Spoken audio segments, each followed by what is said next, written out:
10. Could you please close the door? Shut. It says don't come in, right? Yeah. Sorry about that. That's awful. Hello, everybody. We have just started our hangout on the light pollution and light trespass activity for the Quality Lighting Teaching Kit. And in this, we have a lot of guests today. I'm very happy to say. My name is Connie Walker, first of all. I'm from the National Optical Astronomy Observatory, and they are the people that have hosted the Quality Lighting Teaching Kit for the International Year of Light. And it was funded both by the International Astronomical Union and also by the Optical Society of America, we're happy to say. And with me here today in this room is Brian Timborski. I keep saying that wrong, but Timborski. And he's one of our students. We have 6 students here that work with us, and he's the one that was responsible for the the tutorial video on light trespass. And he's going to give us a slight overview today for those in the audience who have not been able to see the tutorial video yet. So you have an idea of what's going on and an idea of maybe what questions to ask. And we're going to tell you about that in just a second after I introduce everybody here. So with me also is Pete Strasser. Pete is the technical director at the International Dark Sky Association, and he's going to be lending us some of his pearls of wisdom on the issues of light trespass, especially. So once we go through the activity and answer some questions that people have about the activity, we'll dive into the issues surrounding light trespass, and then he can answer your questions on that as well. And we'll also take questions, obviously, from our guests. And going from right to left here on my screen, we have first Rosa Doran from Portugal. And would you like to say a few words? Would you like to say hello? Hi, everyone. Yeah, sorry about that. I had my microphone mute. Hi, everyone from Portugal. It's a pleasure and honor to be here with such distinguished speakers to share a little bit of what we know of our experience. It's really good to be here. Well, it's wonderful to have you, Rosa. And then Nurli Joaji. Yeah, hello. How are you? I'm from Dar es Salaam at the Open University of Tanzania. And I participated in the previous light pollution activity with Connie also for Africa, schools in Africa. So I'm glad that we are now expanding it and taking the light pollution case to a much wider and much closer look also. It's wonderful to have you here, Jiwaji. He was with us. I just saw Rosa there. I think we met once many years back in Paris, I think, during the opening of the International Year of Tanzania, and we have communicated and that's correct, Nurali. That's correct. You know, so yeah, we need as much support as we can. I mean, I hope that you won't mind my insisting on different things, but whatever you do, I mean, it will always just add on because we know we have nothing yet. Always a pleasure. We are all here to help the best we can. Thank you very much. Yeah. And Klaus is a first-time Hangout person with us, and we're very pleased to have him with us. And Klaus, tell us about yourself. Yeah, hi. My name is. I'm from Austria. I'm teacher. Well, in perspective, I will start in fall. So I would be interested in some of the kit, and maybe I can use it somehow in school. So that would be nice. That's what I'm here for. So oh, that's wonderful. I'm interested. Thank you. So ask away, and you can continue to ask after the Hangout too. Don't feel confined to just the Hangout. And then Enrique is a friend of Klaus and the person who actually introduced us to Klaus. Enrique, tell us about yourself. Hi, I'm Henrik, and I'm the PR manager of the International Association of Physics Students. We met at a ceremony in Mexico, and we are, and IAPS is quite enthusiastic about spreading the kit to other places and using it in our physics outreach activities, which is why we got hold of Klaus Klaus in Austria. We hope to bring it to other countries as well. Oh, thank you. I was very fortunate to meet Enrique at the closing ceremony for the International Year of Light, and that kit, I don't think it could have gone to a better set of group of students, in terms of who was there at the closing ceremony. It was so fortuitous that we met, and I'm glad you have the kit. Yeah. So anyway, we're here, and as I mentioned, I was going to do something. Right? I was going to. Oh, sorry. Well, I was going to mention the video. That's right. We have a showcase here on your screen. If you look under this yellow icon that some people have, I think everybody has, but you can see the showcase as the tutorial video is showcased here. Light pollution and light trespass, it's called, starring Brian. And then below that, there's another showcase of our website, which is on the National Optical Astronomy Observatory's website. It has all of the resources, all the materials for the kit are mentioned on that particular page. Okay, just to let you know that. And to, also let you know, let's see, we have, for instance, if there are any background noises that we could have people mute, that would be wonderful. Thank you. And then when would you like to speak, please feel free to unmute yourself. That would be good. Because we can hear everything. Okay. So, and one thing I'd like to mention too, as part of the resources, when you do start the activity, one good thing to do is to start with what we call the issues poster. We have 10 or 11 posters actually in the kit. And one of the first posters you probably would like to introduce to the students is the issues poster, as I mentioned, and it has things broken up into 6 different areas, 6 different issues.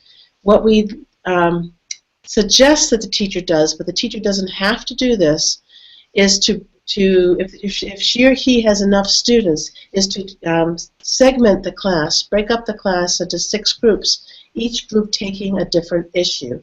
So one of the 6 issues is on light trespass. And let me show you what this one looks like. Okay,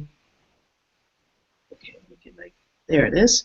So I'll go to the screen share here and bring up the issues poster and share it with everybody here. To present to everybody. And you should see it shortly on the screen. And so it has the 6 different issues, and this one here is the one on light trespass. So these are letters from citizens to the mayor of the city. The teacher is the mayor of the city. And the teacher creates task forces that they are... No, I do. It's right here. It's on screen. Can you see that on screen, everybody? Yeah. Okay. And so the task forces are the ones that are solving the problems. The kids solve the problems that are presented to them. And that's the short of it, just to say it quickly. And let me stop the screen share. So then they go, kids don't know anything about light pollution whatsoever. And so what we have them typically do is just to review a poster that we have on their particular task, that the issues that they're addressing. So this one is on light trespass, and let me get that one up here and screen share it. Okay, so this one here is one of the 6 posters we have on activities, and you each want to go through it with them? Sure. Sure, go ahead.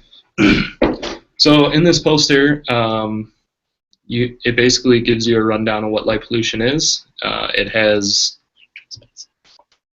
light trespass, rather, sorry. And some of the effects that it has, like on sleep cycles, and the blue light at night is especially bad. That's one of the key things that we're going to hit here with the LED. I'll get to in a second. And on the bottom left, you can see that it just has keywords that they can do a little bit of research on their own, and they can kind of search for it themselves. And then on the right-hand side of every poster, on the activities, we have a section called Now Try This, and that's the activity itself. And all the components that you need, all the materials that you need for the activity are in the kit. And so that's pretty much that particular thing there. So they get a little bit of a foundation of what they have to know, and then they are presented the problem, and they have to go solve the problem with the activity, just to kind of do some research. So we thought, if it's all right with you, we'd show a little bit about the activity here. Let me see if I can get that in the right angle. Want me to grab the lights? I can grab the lights for you. Or do you? Yeah. So, Do you want to say things? let's get before us we set up turn it here. off? So, in this activity, it's a common example of light trespass, and I think it demonstrates it pretty well. We have 3 light sources. We have the bare bulb. Oh, let me adjust this a little bit. We have the bare bulb, and then we're going to use this little ping pong ball with a little hole in it to cover the bare bulb, and it's going to just scatter the light more efficiently than the bare bulb does. And the third light source, we're going to have this little LED with a little drop down Cobra lens. I don't know if you can see it. And this is a really bright light, and that lens kind of makes it a floodlight and just spreads it out in like a really wide field of view here. So if you want to grab those. Okay. Thank you. So this is the bare bulb. I don't know if you can kind of see it. There's a person in this house. So this sets up the entire light trespass activity. And students are going to be confronted with the problem of how to solve or how to, I guess, mitigate the effects of light pollution and light trespass in particular. So as soon as they're presented with this stuff, they're going to come up with different solutions. They're going to know to cover it pretty much right away. You'll see them doing that. And so what's interesting is the 3 different light sources that we have, they each have their own unique solution. So this one, the bare bulb, I don't know if you can, yeah, you can see it. It has this little dark area right here. This is exaggerated. It doesn't really happen in real life, but so then the second one, it's this little ping pong ball. It's like the globe light. Mm-hmm. It's a globe light. Mm-hmm. And that scatters the light a little bit better, and it also dims it, so the intensity isn't as bright. And for the third one, it's also just as bright. I'll move this out of the way a little bit. Can you grab that for me? So this third one is the LED Cobra lens. And you can see it scatters it a little bit. And like I said before, each one has their own unique solution besides shielding. You can shield all of them, but this one actually, they'll know that they can adjust the light a little bit, like this. And yeah, that looks good. So after they do this activity, they'll be able to kind of report back to the mayor, and they can discuss the solutions that they came up with. Yeah, so you have, this is sort of a great light. Even though it does dip down, it's not fully shielded. It's almost fully shielded. It's task oriented. You can see it's lighting where it needs to light, and not where it doesn't need to light, which is in the bedroom window. So it's not really going into the bedroom window. It depends on installation now. This is things you could talk about with the kids. If it's at a 45-degree angle and not at a horizontal angle down like this, you will see that more of that light is going where it's not needed, right into the bedroom window. So there's light trespass there. And so all sorts of issues that we'll talk about in a little while, like sleep deprivation and disrupting your circadian rhythms or circadian cycle, will occur, and that's a whole different huge bailiwick of problems potentially. This particular light over here, because it is going everywhere, it's not necessarily task oriented at all. It doesn't have a shield on it to make the light go where you need it. But once that shield is on, which is this discovery that kids make, you don't tell them, it is going pretty much where it's needed. And that's the whole point with this particular activity. You want them to think about shielding. They come up with their own solutions. There's one here that one of the students had made out of a plastic glass filled with aluminum foil that we provide in the kit. Another one is a little bit of a box they made for the light, the bare bulb light, that has a little bit of a reflection inside of it and a red hue to it. Actually, they put some red transparency, clear transparency in there, so the light is pretty much going down. It's very, it's a reduced light because it's just one color. You can't quite see it very well there. There's another one where they took one of these globe lights that were made out of a ping pong ball, and they put a shield inside. You could put it just as well on the outside as well. So they are having the light go down in this case too. So there's various ways, creative ways that kids can think of. And just one other thing, it doesn't have to just be a shield. You could dim the light by changing the color, so it just comes out in one color. So we might use candy wrappers that are these transparent things or transparencies of different colors and just wrap it, and it'll actually dim the bulb as well and not be as glary as you see here, for instance. And then the other solution, go ahead. Mm-hmm. And there's aluminum foil in the kit. Another solution that they came up with, they just folded a little sheet of aluminum foil and they kind of tape the top. I'm not going to actually put it on there right now, and then it kind of goes over the Cobra lens like this, and it kind of redirects the light downwards. Mm-hmm. So it's fully shielded in that case. Yeah. But it's still, you know, when it is at a horizontal angle, that particular light's doing a better job than the other lights that we have here. And just to note too that we do split open the roof a little bit so the kids can see inside and see if the person that's laying down there is actually having light trespass or not. But so it's a cute little activity, very illustrative, and you know, it allows for lots of exploration. We admonish, please don't give the solution away. Let them explore if you have the time, and see what they come up with. They sometimes come up with very clever things. I could tell you stories, but that's for another day, I guess. Anyways, we hope you. Well, if you have some questions, do you have any comments on this, Pete, before we go on to turn on the lights? Nothing specific right now. It's very comprehensive, and I like to see the multiple solutions that are being offered. Also, it's very important to show the different sources that are out there. The post-top light, the acorn type light, the full cutoff nature of this LED. It's a very good little.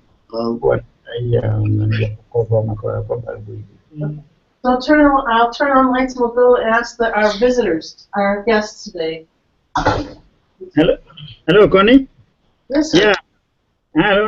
I'm joined by my partner here, Mr. Ibrahim. He just came in, and he made one point about how common these globe lights are. Maybe he can make a comment. Yeah.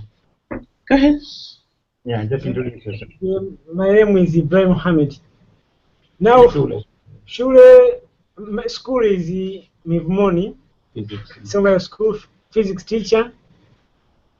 Now I want to explain about these problems.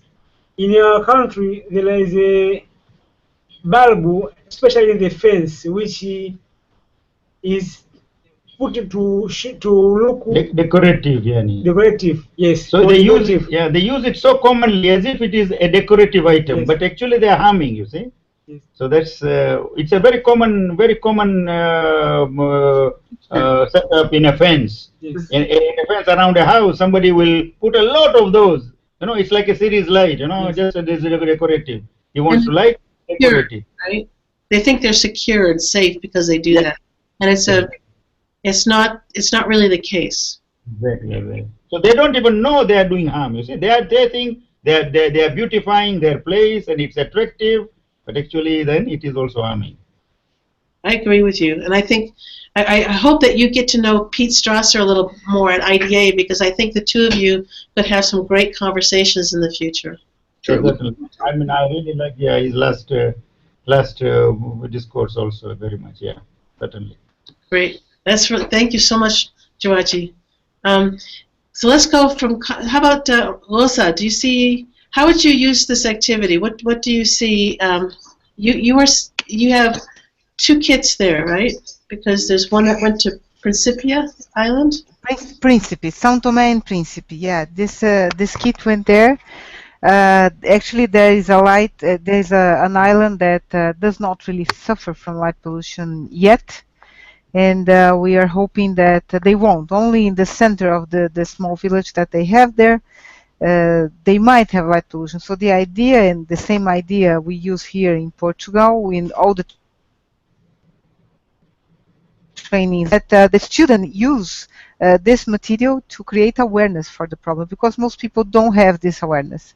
So this is how we use it. We teach first we engage the students, and after they get the idea, we ask them to show their own projects to their families, to the local community, and to the mayor, to create awareness for the problem, which usually is not there. And some amazing things have been happening here in Portugal because of that particular activity. Oh, it's excellent. Yeah, to have that kind of a success thing. That's something we'd like to hear more about as far as success stories. These are very important to the cause globally. As you say, the awareness isn't there, and if a community or a city council has come up with an idea and recognize the problem, and they starting to make corrections, tell the world this is something that we need to know, and we want to hear all the success stories. So can I share a little bit more? Oh yeah, please. Oh, yeah. So we have a contest here, which you call the Dark Sky Ranger contest. And we had a little boy in the north of the country. His name is Francisco Pires, and he made a little video that he delivered this video to the mayor of the town. It's not a small town; it's a big city in Portugal, and he delivered it to the mayor. The mayor came to the school to receive it. I was there. And we had the possibility, me, Francisco, and his friends and teachers, to share with the mayor the problem of light pollution and all the related problems that come associated with it. 1 year after, little Francisco now, so he was 7 when he gave the video, and now he's 8, and he asked the mayor and to share with the students what were his actions after he received the video. And the mayor came, which is amazing, and Francisco is sitting there in the chair that is twice as big as him, very seriously looking to the mayor and asked, "Mr. Mayor, we gave you some information about light pollution last year, and we would like to know what have you done about that." And the mayor amazed us all. He said, "Well, in fact, we didn't know about this problem, and because of your work, we have asked our engineers and architects to present a new project for the town that went now for the infrastructure funding, and if we get funded, we are going to change the light, the illumination of the city, saving 40% of the budget with the illumination of the town, which is not a small town. It's one of the most important towns in the north. So this was, to me, was like, wow. This was not the only case here in Portugal. We have several. So, Rosa, would you send us the name of that town? Because part of Peter's responsibilities is to make sure when they choose their lights, that they choose not a high color temperature light. You know, sure. It's Vila Real, and actually I'll be delighted to put you all in touch with the mayor. He's an awesome person and doing a wonderful job. Okay. Great. Yeah. But he's not the only one. I have more mayors here in Portugal that are also starting to move towards that direction. Oh my goodness. Yeah. Well, I think a very important component of the change from light pollution is the notion that you'll save money. The light pollution is expensive, and you need not make to spend money to light up the undersides of airplanes, as we put it. It's fiscally irresponsible, and the fact that you can say you will save money, that's a very as I say, dangling a potent carrot in front of somebody to say, yes, we will make this change because you can show fiscal responsibility. And that's a wonderful component. Yep, it certainly is. So those are wonderful examples, Melissa, and I hope to hear more. And we would love to actually brag about these things on our Facebook page for Globe at Night. We don't have, I know that would be excellent because Brian's in charge of the Facebook page too for Globe at Night. So so send us little blurbs, and if you have a photo or something, and we'll be happy to brag. Before and after or something. Oh yeah, he's asking. Once they install it, we should probably have a before and after picture. That would be very important. Very important. Yeah, actually. compelling arguments are made by those before and after imagery to say that and a great deal of when people hear about light pollution, they think it means everything is too bright. When in fact it's just directional. It's just putting the light where it belongs, not where it doesn't. And that is really seen in before and after pictures, because often what will happen in the before picture is you see the glare from the source, and in the after picture you see the surfaces in the areas that are to be illuminated that you couldn't see before. And it's a very compelling thing. You can see the streets and not the glare of the source that's there to light the streets. And it's compelling because people look at it and say, oh, I get it now. I can see pools of illumination, not the point. And it's a very compelling imagery to see that.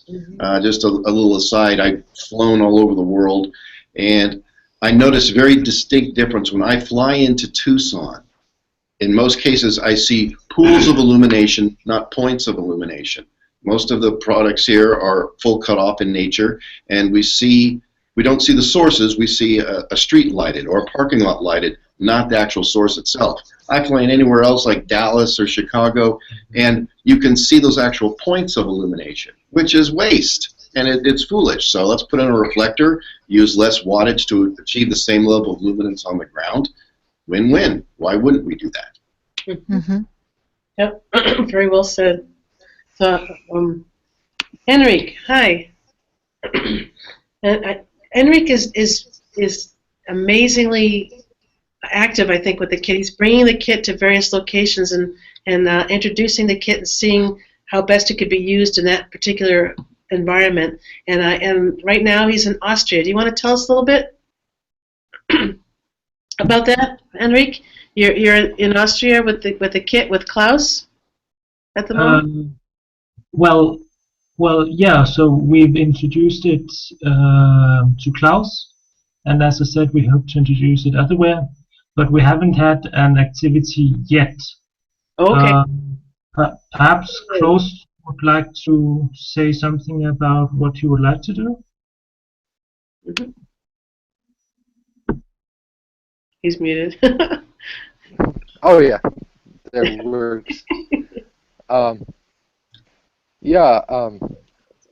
would like to bring it to school in fall or something. So I cannot really say much more at the moment. I also talked to some other teacher training program students and also some professors, and they all seemed to be interested, but it was difficult in the last days and weeks because of all the examinations and stuff. So they had not really had time to work on it yet. So, but we hope to do something in summer or in fall. Let's see. That's wonderful. I hope to see you. Let us know when that happens, because I will. Yeah, because it's wonderful to know that and to add that to our repertoire. Have you had a chance? I know you're very new at this, Klaus. Have you had a chance to look at this activity at all, with the tutorial video, or just to look at the files? I did take a look at the kit Henrik showed me, but not much further yet. Do you have any questions on the kit or activities? Not for the moment. Okay. Well, All right, that's okay too. But I'm sure you'll come up with some, and don't be shy about asking later. Okay. Yeah. Okay. Well, great. That's gotten off to a good start here. I am so thrilled, I tell you, to see people using the kit around the world. We have about 50 kits that are out to student chapters that belong to the Optical Society and to the Illumination Engineering Society called SPIE. And we also have about 10 of them out to CIE, which is the Commission Luminaire. It's such a big, long title, I can never say it very well. Do you know how to say the acronym for Comité International d'Éclairage. There you go. There you go. My French really stinks, so. Anyways, and then also to IDA, the International Dark Sky Association. There are 10 chapters that have our kit as well, and the last 10 I think went to the Office of Astronomy for Development, which is part of the International Astronomical Union. So all of these people are keen on using the kits, and they're slowly being integrated into the school systems where they are, which I'm very happy to see. And then there are very, very special cases like with Rosa and with the IAPS, which is the organization that Enrique and Klaus represent. So here we are.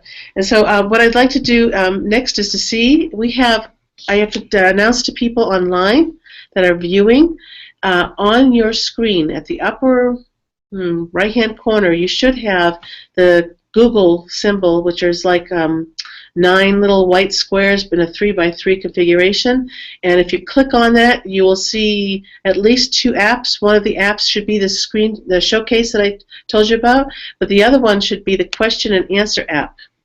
So under that question and answer app, you can type in a question at the bottom right-hand portion of your screen, I believe, and I will receive it over here, and I'm pinging the questions right now to see if there are any.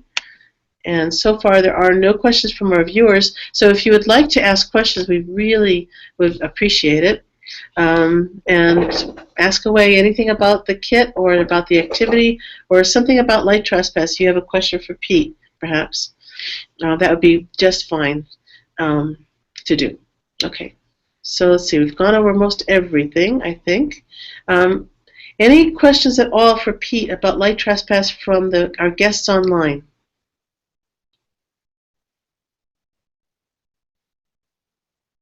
Not everybody at once. Can I ask a question? Yes, Rosa. So we see that the Light Trespass is a problem. I mean, growing problem everywhere in the world. Did you ever consider maybe finding a way to discuss with because every little town has a group of representatives of the town, maybe having a campaign, a global campaign to create awareness to these people. You know, we have, for instance, in my neighborhood, what we call the guardians of the neighborhood, and I've always been thinking if it wouldn't be a nice idea to create some noise, you know, around these associations because they are the end benefiters from changing that. Do you think that would be too much work, or have you ever thought about that? So you're talking about neighborhood associations? Yes. Yes.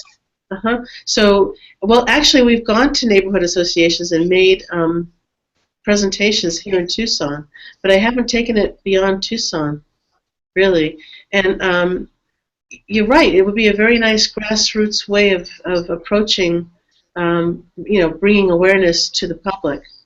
And you already have some concerned people, you know, concerned for their neighborhood. Every neighborhood is going to be different, however. Where I live, there's no street lights. So there's not really, right now, a problem, right? Lucky you. No. So they rely on, you know, these tiny little lights that are at houses or the headlights on the car, and that's about it. Headlights on the car. Headlights on the car. They're amazing things. I say it facetiously as far as the lighting associated with roadways and such. Just a kind of a simple or a little anecdote. International, or IES, which is the Illuminating Engineering Society for North America, has a recommended practice for roadways, and it's called RP8.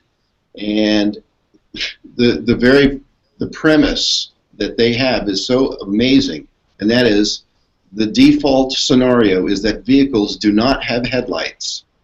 And for that to be sanctioned as, okay, this is the default situation, now we have to consider how these streets are lighted.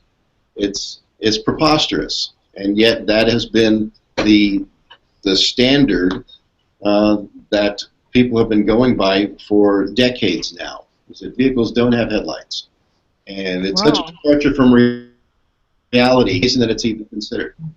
I know, and Connie's going, "Are you out of your mind?" Yeah. And you go, "Yeah." I thought you were joking. No, she thought I was joking. No, that is it. And it took the problem is the committees. They work at such slow speeds, and they say, well, it's worked for the past 30 years. Let's just reaffirm it and move on. And then for the next 10 years, it just becomes what people refer to. And it's, again, why is something so fundamentally wrong considered the norm? It's amazing. There may be the similar things in districts, all over the world, as far as that kind of crazy assumption, and we think it couldn't possibly be because it's so wrong. And no, that's their assertion. And they say, well, roadways and streets, there's also pedestrians, so we also have to consider them. And then but that's a different definition of street lighting versus roadway lighting. And then they get into their own problems. But I'm out into the weeds here as far as talking about, this is supposed to be about trespass, but some of the lighting practices that are quote unquote official should be questioned. And I think it's important that making change from within is an important thing, and be involved in these organizations and get involved on the committees to bring these to awareness and say, are you still going to say that vehicles don't have headlights? Well, yeah, Pete, we are. And then you say, try for the next version. Yeah. So you're on the CIE committee for that? I'm not CIE, the IES. Oh, I'm sorry, yeah, yes. Rotary lighting, and that was. Yeah, I'm sorry. I meant reaffirmed. Oh. Well, these young. Can I say something? Oh, go ahead, Melissa. Go ahead. During the last few months, I learned something that I never thought about, which is the light design inside our houses. How a proper illumination can drive you towards the mood for rest, or the mood for work, or the mood for depression even, if you don't have proper illumination. So there are those people that are actually studying the impact of the light inside our house, and actually how our light inside the house is causing light pollution outside. It's trespassing the other way around. Yes. Yes. Very good. Yeah, there's a lot of great studies on it. I heard another one the other day. Sorry? Oh, Hello, Prospery's here. Oh. Hey, hi, Prospery. Hi, how are you? I'm sorry, I just noticed that you were on. Prospery's from Nigeria. And do you want to say hello to everybody? From Zambia. And we just, I know you had trouble getting on because you had switched to Linux, I guess, huh? From Windows. And you finally got on. It's nice to see. How are you? And Georgie knows Prospery too. Yeah, we met in different places. I'm glad that we are together still. So I was wondering if Georgie or Prospery, have you used the Light Trespass activity yet? And if so, how? How have you used it? What have you been doing? No, we haven't used it yet. We are still, as I said, we were organizing. So now the schools are now on, and we are now preparing to use them. Right. But I was just to comment on Pete's the requirement that cars should not have headlights. You know, this was amazing because here, I think without headlights, we would not go, would not be able to drive here. You know, in Dar es Salaam, most of the streets don't have light, and the street lights, in fact, here are paid by the advertisers. The advertisers put advertisements on the street light, on the post, on the lamp post, and then they pay for the light so that others can see their advertisements. So there is a motivation to put on the lights so that their advertisements are seen. So again, that is still uncontrolled, and we can still have regulations about how the street lights are put. But my point is that our streets are often not lighted because the advertisers don't have money to light the light the street lights. So Right. it's a new thing for us, you know. Well, are street lights necessary for roads? Well, as Connie said, she lives in a neighborhood that doesn't have street lights. That's myself as well. There's no street lights in our area. And new subdivisions that were built last year and this year, they don't have street lights. And you know, we're an area that we can point to say you really don't need them. And it's kind of it can be an unusual situation, particularly if somebody new moves into the neighborhood. It's not unusual for them to suddenly put all kinds of lights and everything around their house. Yeah. They think that's much safer. But usually the neighborhood just kind of gets together and says, this isn't how we do it. Put in motion sensors. That's a much safer installation. The idea, and it really drives home to what Rosa said, the trespass can also come from the house. Trespass need not be something that's a municipal problem to residential. Trespass can be essentially off-site or off-target light, something shining in an area where you don't want it to, something as fundamental as that. And when you have a house that's put up all kinds of crazy amounts of light under the auspices of being safe, they have created trespass issues to other people in the neighborhood with their uncontrolled light.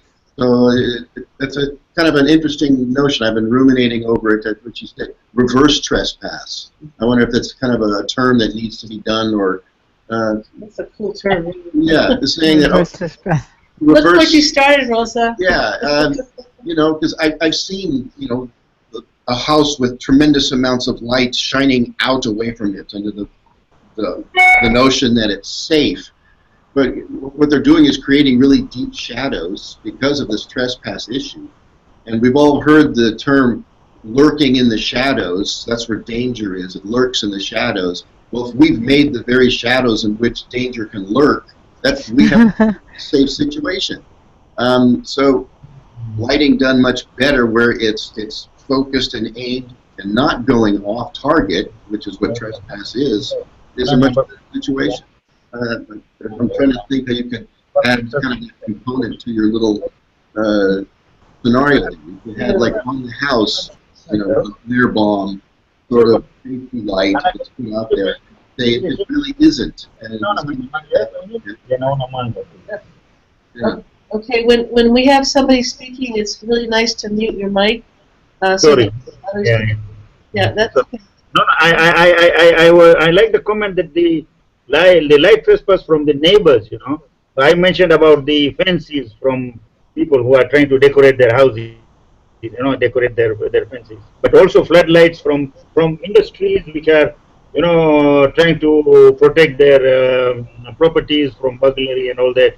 They can put up extremely bright lights right at a very high level, and they are trespassing hundreds and hundreds of houses and people at night. So then you don't have any way of asking them to really, because they are big industry there. I have encountered this before, and what people have said to me quite bluntly that I'm not respecting property rights, the right to light up their property. And I say I'm a fierce defender of property rights. If I'm living in proximity to you, please respect my right to have my property not lighted by you. It's a very simple thing. Is don't have. I'm not saying don't light your property. I'm saying don't light mine. And that is eminently fair. And especially if it comes to the point of the rule of law, and if you're in front of a city council or whatever you're saying, I'm not telling them to turn off their lights. I'm saying to direct them in such a manner, or to illuminate the property in such a manner that they're not illuminating other people. That is respectful of property rights, and it's inarguable.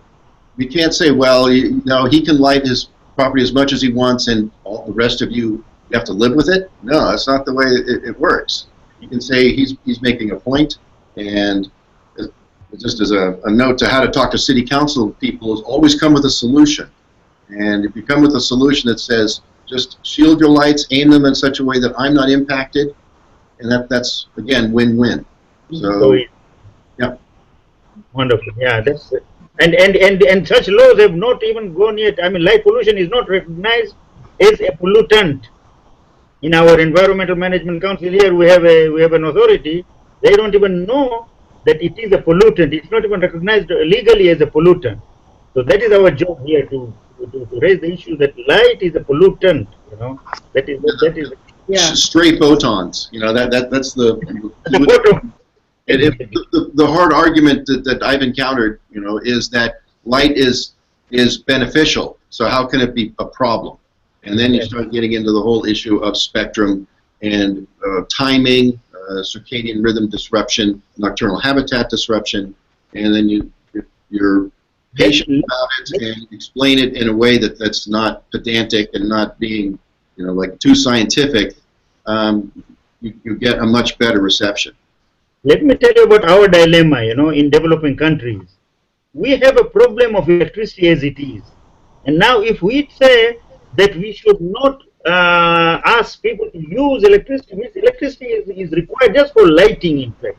When we say villages don't have electricity, the basic shortage is of light itself, the sort of light where they can extend their daytime into a little bit of the night so that they can be more effective.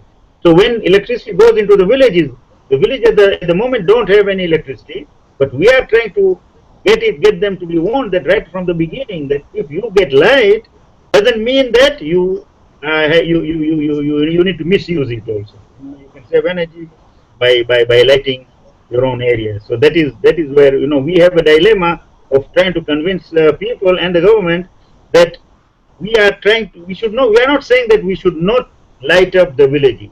We need to light them up, but not in a harmful way. Yeah, and I think that's a very good point. New villages and areas that hadn't had it before, it's often perceived as prosperity. As seemed as we're now a recognized authority, a decent place to live. Let's light it up. That's been a problem all over. A good thing that can happen is this is where LED technology is good, because most of the LED lights that I have seen going in have restriction and control as far as distribution, because they don't have the luxury of waste. They need to use all the light that's coming out of it in a manner that is very task oriented. The light is only going to that area instead of just flooding. You don't see a lot of LED floodlights. In most cases, they're very task-oriented, which is a good thing, especially for the developing areas. So now we have to be more concerned with spectrum and those very cold, blue, harsh ones. You get more lumens per watt, so they're often deemed a better choice. But with the knowledge of the blue light at night becoming an issue, those products aren't going to be as widely distributed as they are in the first generation of LEDs, where they needed the efficacy in lumens per watt. Okay. Yeah, I'd like to hear a little bit from Enrique and Klaus Since they've been so patient with us and hearing what we've been talking about. I don't know if you have any thoughts on any of the subjects that have been talked about, whether it is light trespass in your area or anything at all. Did you guys? Because what you're becoming a physicist or an engineer, Enrique? What are you going to be doing with your degree? What are you doing now? You're in graduate school still. Is that true? Yeah. Mm-hmm. So what's going to happen to you? Are you going to apply any of this knowledge? You mean in the future? Mm-hmm. Oh boy, I mean, I don't like to think about the future. That's scary. But yeah, well, seriously, yeah. I mean, it could be useful. I know that in Denmark it's also a problem that from the cities you can see like these huge spheres of light, which obviously aren't very good. So yeah. But, so Denmark is pretty well lit, though, isn't it? As a country, I've heard. Yeah, it's well lit. Yeah. And are the lights that are used mostly LEDs, or are they high pressure, low pressure sodium, or are they very well shielded or not well shielded, or how is it in general in Denmark? Well, I think they're quite well shielded, and more are LEDs. And we have some universities that are well leading in developing new forms of lighting. But it is still a problem. It can be better. Are you involved in any of that research yourself, or? No, I visited school in it once, but other than that, no. The engineers are doing it. Are the lights that they're using in Denmark, are they cold temperatures LEDs, or are they more warmer colors, warmer temperatures? Well, Are they High Kelvin. high Kelvin or low Kelvin? Are they 5,000 Kelvin or are they 3,000 Kelvin LEDs? Very rich in blue light, or are they more amber colored? They well, one of the things that the people in Denmark have discovered is that that northern countries use red light because it's colder, so they try to make like rounder, redder light with low temperature. Oh, that's interesting. Okay, I'll have to do some more reading on that because I wasn't really sure what it was like there. And Austria is pretty well lit as well. But you have a lot of dark areas too in Austria, though. It's a beautiful country. Oops, I think we lost his audio. Oh, there you are. sure. Austria is, well, in the cities it is bright lit. I haven't found many LEDs yet. Most lights are quite low temperature, I would say, like natrium low pressure lamps, or I'm not sure how it's called in English. Sodium. Yeah. Sodium. Natrium, yeah. But sure, in the mountains there's many regions with very, very little light pollution and light trespass. Yeah, I've been to Vienna twice, or at least once, and my gosh, that city was gorgeous. I don't remember too much of the lighting being atrocious or anything, or at least that's the word. Yeah, so, and we look forward to, I think there's an upcoming conference in Vienna in 2018, I believe, in having the International Astronomical Union meeting there in Vienna. Sorry. So hopefully I'll be back again. Yeah, hopefully. All right. Well, we're approaching the 9 o'clock hour here. It's 16 hours, I guess, universal time.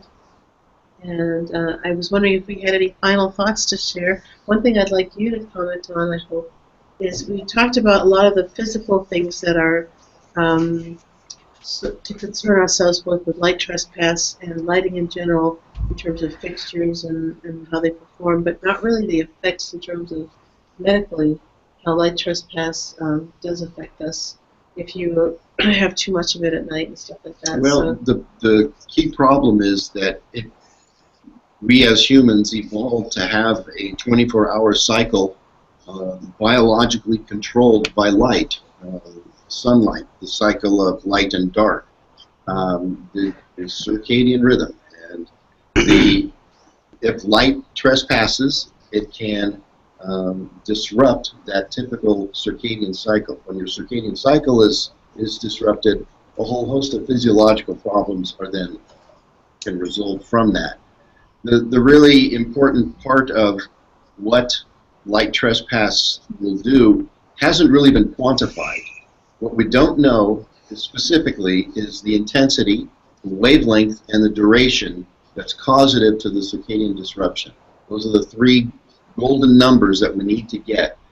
Intensity, how bright, wavelength, what spectrum, and duration, how long the exposure needs to be positive. I've been going to seminars since 2006, and those specific numbers haven't been quantified yet. We do know that there are problems. There's been enough laboratory work done, and specifically with spectrum, is how much light will it take to actually cause the problem. We have this light trespass that's associated with this project here. I'm sure there'll be some people will say, well, put up curtains, okay, put up blackout shades. I really don't see that as being a great solution. I think having some fresh air blow through my windows at night is a nice feeling to have, and I really shouldn't have to deal with bad design, which is what it is, and impacting my physiology. And I think there needs to be more. But you will hear us talk about light trespass, how it's bad. We know it's bad. What we don't know is those actual key numbers: intensity, wavelength, and duration. Research is being done, but I haven't seen exactly what needs to be done. So what we're doing now is to err on the side of caution, saying, let's not do it. Let's not blast light onto bedroom windows and say, let's just not worry about it, because we don't know the exact numbers. When we know that it can be a problem, just because we don't know the exact units of measurement that are associated with the problem doesn't mean we shouldn't address it now. And especially when it's so simple. It's fiscally irresponsible to light an area that doesn't need to be lighted. So let's change the design, let's change the output, and then we shouldn't even have to be talking about intensity, wavelength, and duration. If the design is done right in the first place, the problem has pretty much solved itself. Yep, yep. I consider that a very, wow. Yeah, to know what the threshold is for when it really affects you, you really do need to know those three key quantities: right. Intensity, duration, and wavelength. Yeah, Mm-hmm. yeah, and so you'll hear the names. Let's see, Richard Stevens, Bud Rayner, David Blask. These are all Steve Lockley. Steve Lockley. Yeah. Yeah. These are all key researchers in the medical field that are researching effects like this on people, and they are very great speakers at conferences, but they'll always be a bit on the hesitant side to make outright declarations, since all these numbers are not quite solidified yet. But the effects, I mean, the trends are there, the evidence is there. It's just a matter of, I guess, the right analysis. Precautionary principle is kind of what should be put out at this stage. We know it's a problem. Let's deal with it now and worry about those numbers later. Instead of trying to quantify it first, let's end the problem first. And it's easy enough. So. It is. Yeah. It's a simple solution. So any words from anybody before we sign off? Because we're at the top of the hour, as they say. And I really, it's kind of good to keep it to an hour, even though we have some absolutely wonderful guests here, and especially Pete to tell us, he was an authority on the subject. Is there any last thoughts that you have that you might want to share? I see you guys. I would like to share mine. Just, I think the same thought that brought us together. Not to forget that students are our best and most powerful solution to light pollution. If we equip them well, then maybe the future will be less brighter of illumination and streets. So I think that we have to focus on that. We have to train teachers, and we have to support teachers to bring this message to the children. It's a legacy that we have the responsibility to leave behind. And I should say that I know we built the kit, or designed it here at NOAO and built it, but should anybody want to replicate the kit at all, just let us know, and just credit NOAO in some sense, and replicate the kit. Please do it. Like Rosa said, we want to get it out there in the hands of teachers, in the hands of kids, and see things happen, basically. So I don't claim ownership. I just want to see it get out there. So any other last words from anyone else?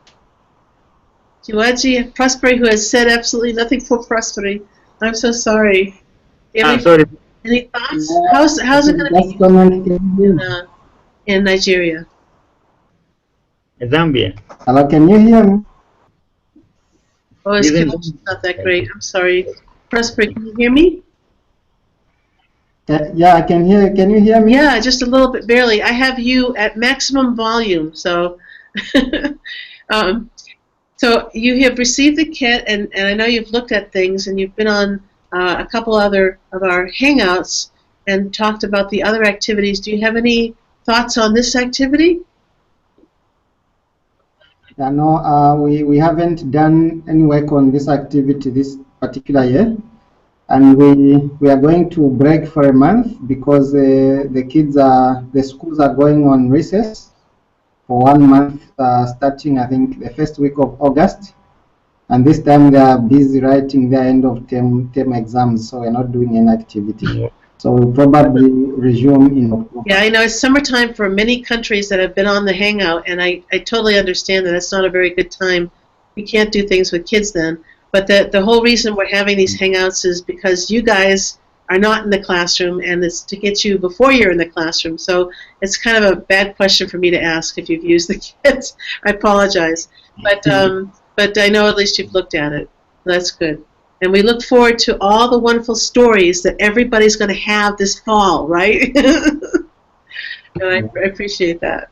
Okay. Well, I'm going to sign off now, and I want to thank everybody again for being involved. Enrique and Klaus and Jiwaji and Prosperi and Rosa and Pete and Brian. And I totally, here's Brian just to say hello again. May I say one more thing, please, if you don't mind? Oh, go ahead, Jiwaji. I like the video prepared by Brian actually today. I complained a little bit about that.